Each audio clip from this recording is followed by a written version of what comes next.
a aujourd'hui une équipe de 40 personnes des caisses d'épargne qui est mobilisée et qui va animer des centaines d'ateliers. Et au-delà de ça, ce qui est important, c'est que l'ensemble des collaborateurs aient envie de venir dans l'incubateur pour participer.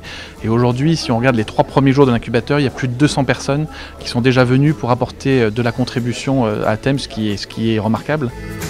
Ce qui est très appréciable dans la démarche d'incubateur également, c'est qu'on procède à de l'expérimentation en même temps qu'on réfléchit et on projette notre avenir. Et ça, je crois que c'est une forme qui est extrêmement moderne et efficace pour agir, parce que ça permet de tester des solutions, ça permet éventuellement de revenir sur elles, de les adapter, voire de les éliminer le moment venu, mais fort d'une expérience qui aura été démontrée pendant l'incubateur. Je pense que ça fonctionne parce qu'on se pose aussi autour d'un sujet avec différentes personnes, de différents univers, de différents niveaux aussi au niveau de l'entreprise. Donc c'est ce qui est vraiment enrichissant et pertinent, je trouve, dans la réflexion.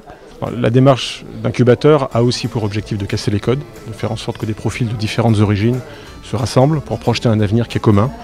Et ça, c'est extrêmement positif parce que c'est la richesse qu'on peut ainsi mobiliser au bénéfice de tous.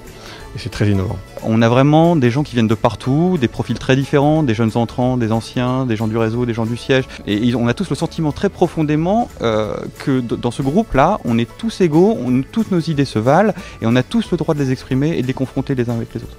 Et cette liberté de parole-là, oui, ça crée une émulation.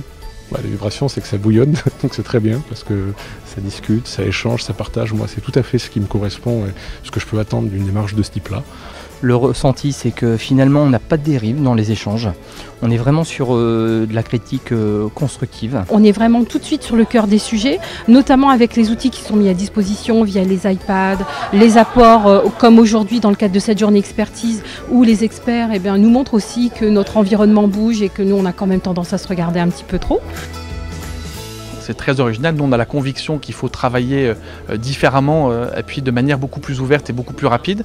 Mais pour ça, il faut qu'il y ait des dirigeants qui soient capables de lâcher prise et qui aient le courage aussi de laisser leurs équipes construire leur futur et pas être, comme disait Laurent, dans une démarche top-down, mais dire voilà, mes équipes ont de la valeur, elles sont capables d'imaginer des choses qui sont ambitieuses et donc je leur laisse aussi construire leur avenir. Par construction, on mélange les niveaux hiérarchiques, on mélange les horizons, les origines.